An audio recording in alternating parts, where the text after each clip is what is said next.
you've got a rookie draft and you're looking for rankings, look no further. I'm going to walk you through my top 36 players in any Superflex format. At the 101, it's for me the only 5-star generational prospect in this entire draft class. Ascendenti, 99th percentile prospect in my model, elite prospect, elite draft capital, average landing spot, but should be an elite producer for your fantasy team from day one. Coming in at the 102, this is probably the most debated spot in all rookie rankings right now, but I'm going with the Superflex Premium. I'm going with Cam Ward. I think the Titans have built a solid base around him, and I think he could be useful for fantasy immediately as that kind of back-end QB2 with significant upside. Tech McMillan is the pick at 103. Prototypical X receiver, gonna step in and see significant target shares from Bryce Young. Could be exciting for fantasy.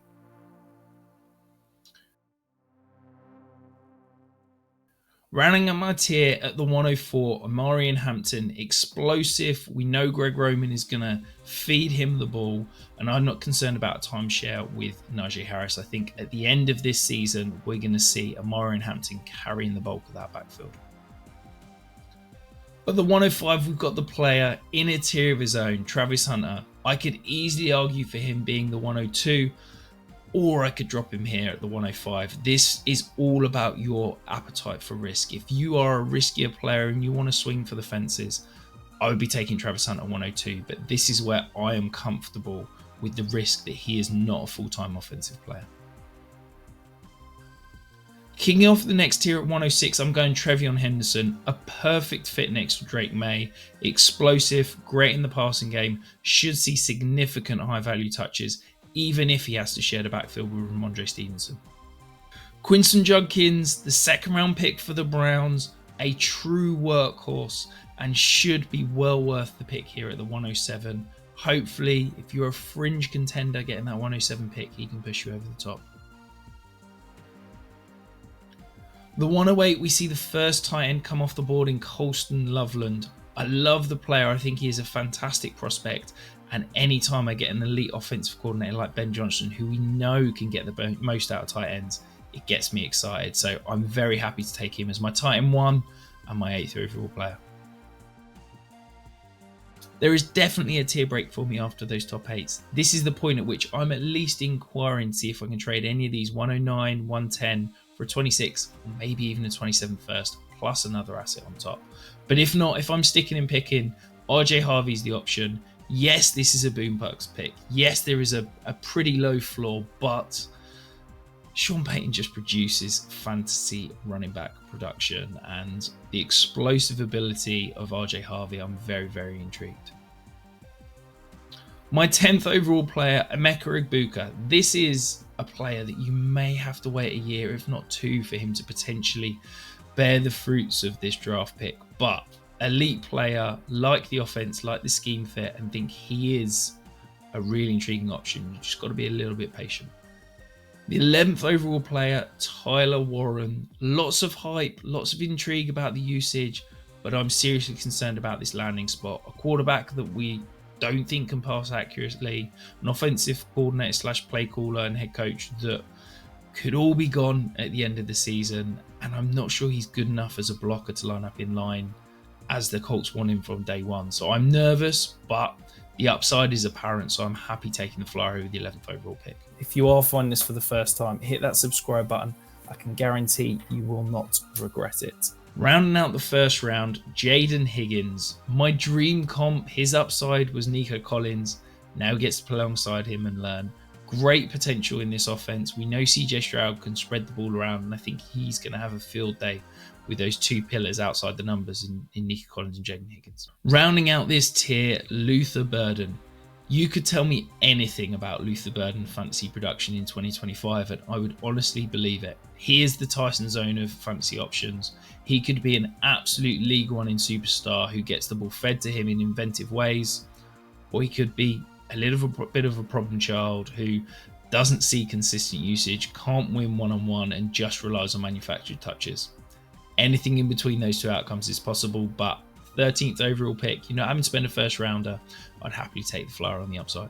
As we drift into the second round, this is another tier we're kicking off here. 14th overall, the 202. I'm going with the second quarterback off the board, Jackson Dart. I don't understand the pick. I don't understand the thought process of the Giants at all. I'm worried that Jackson Dart could well be in a new offensive coordinator, play caller next year, in a new offense, having to learn it. I'm nervous, but you've got to take it. A first round pick, quarterback, is worth its weight in gold in Superflex. So happy to take him here, 14th overall. Caleb Johnson, he was a player I was lower on throughout the entire pre-draft process. I was nervous that he was very scheme dependent. He relied on a heavy zone scheme, and he was going to need that in the NFL. Well, he landed with the Steelers, who ran 72% of their offensive plays out of zone last year. They are that zone-heavy scheme. I think he's a perfect complement to Jaylen Warren. And we know that Arthur Smith is going to ride that hot hand and can get the best out of a run game. So very excited here. Happy to take him 15th overall. Harold Fanning Jr., the 100th percentile prospect in my pre-draft model, broke the system, broke everything with his college production over the last 2 years. The Browns grabbed him in the third. Yes, it's not ideal with David Njoku there, but I'm a little bit intrigued whether he could potentially be that power slot that we've seen used in the Stefanski offense. And if I'm spending the 204, I'm happy to go and grab Harold Fanning. The Chargers were desperate for a big-bodied outside receiver, and they found one in Trey Harris, my 17th overall player.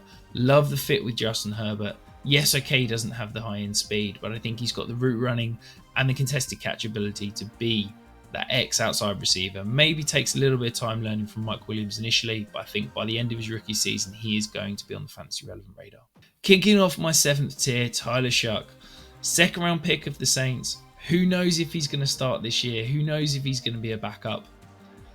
I don't think he can sit on the shelf for long as one of the oldest rookies we've seen, but not a great profile for fantasy, not much rushing upside, not really pushing the ball downfield a huge amount, but in Superflex formats, you've got to grab the quarterbacks at some point.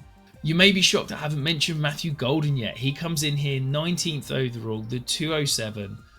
I'm not a huge fan of the prospect. He was a little bit lower in my rookie model, and I just hate this landing spot. He's got contested volume for targets, the amount of receivers and tight ends, and we know that Jordan Love is erratic. He's incredible, but he is erratic, and I just don't think it equals consistent, reliable fantasy production for Matthew Golden. So I can't draft him any higher, and I'm definitely sitting here at the 19th overall. The first day 3 pick we have, Cam Scatterbo, 20th overall, the 4th round pick of the Giants. He could walk in and be the lead back day 1. Yes, they've got Tyron Tracy, who I liked last year, but I think Cam Scatterbo could take over this backfield. And at the worst, we know he is a goal line touchdown vulture and potential receiving back. Carl Williams to the Patriots in the 3rd round, my 21st overall player. Absolutely fantastic landing spot, and I think Drake May is going to love this guy. May take a little bit of time. He can learn behind Stephon Diggs for a year, but I think 2026 he is going to take over this offense and could be an absolute steal in fantasy. I was dreaming for the past 4 months that the Jets would draft Mason Taylor, and they did. He walks in as the best tight end on the roster and potentially the 2nd best pass catcher in this Jets offense. Yes, it's going to be run heavy with Justin Fields under center, but that volume of target share is going to be significant enough for Mason Taylor to be fantasy relevant as a rookie. The heir apparent to Tyler Higbee, Terrence Ferguson, the Rams grabbed him in the 2nd round pick. Intriguing profile, athletic, and we know Sean McVay can make the most out of these athletic, intriguing, versatile pieces. So very interested in Terrence Ferguson at the back end here of the 2nd round. And the final pick in the 2nd round, Jalen Milroe. The Seahawks grabbed him in the 3rd round. Yes, he's going to be a development project. He can sit behind Sam Darnold for a year, maybe 2. But if there is any world when he sees the field, he may be the most athletic quarterback in the league. And I'm very, very excited about what he could be for fantasy. So I'm happy to grab him at the back end of the 2nd round here before we move into those 3rd round picks. And kicking off the 3rd round, we have got Bashal Tutin. The Jaguars grabbed him in the 4th round. He's probably going to have to sit a little bit behind Tank Bigsby, behind Travis Etienne, but I wouldn't be surprised if Etienne was on a new team this training camp. And Tutin, we know he's athletic. He's going to take some time to round out his game, but the upside is massive. Pat Bryant is my 26th overall player. The 3rd round pick out of the Broncos feels like he could step in and replace Devon Vele, the veteran rookie from last year. Power slot, we know that Sean Payton peppers that role. Could he be the next Marquez Colston, Michael Thomas? Maybe Pat Bryant's that 3rd. The Texans drafted another wide receiver. After grabbing Jaden Higgins in the 2nd, they came back and double dipped with Jalen Noel in the 3rd.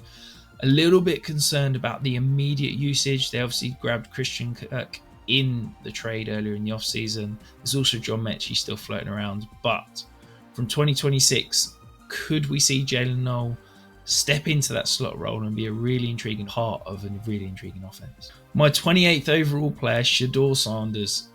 I don't know what to do with him in fantasy. The NFL don't know what to do with him. But there is a genuine chance he is the Browns' starter at some point this year. And you've got to take a dart throw. Yes, he's not got the greatest fancy profile with the limited rushing and the limited arm strength to push it downfield. We're not going to see many of those high-value passes. But if he is a starting quarterback, a 3rd round pick is well worth the flyer. Jack Betch comes in at my 29th overall player. I know it feels crazy. A 2nd round pick to the Raiders. Significant target share to go around, significant volume. But I'm not a huge fan of the prospect. I think he had some niggles and some issues with his prospect profile. And I also think that this offense is going to be run first and Brock Bowers 2nd, maybe even Jacoby Myers 3rd. So I think Jack Betch maybe down the pecking order and not seeing enough volume to be fantasy relevant.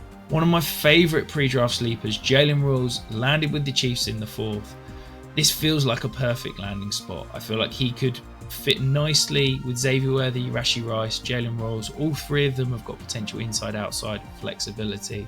Yes, okay, we've got to deal with Hollywood Brown in the immediate scenario, but Rashee Rice could get suspended. One of them could get injured. I feel like Jalen Rolls in the 3rd round pick is worth a dart throw.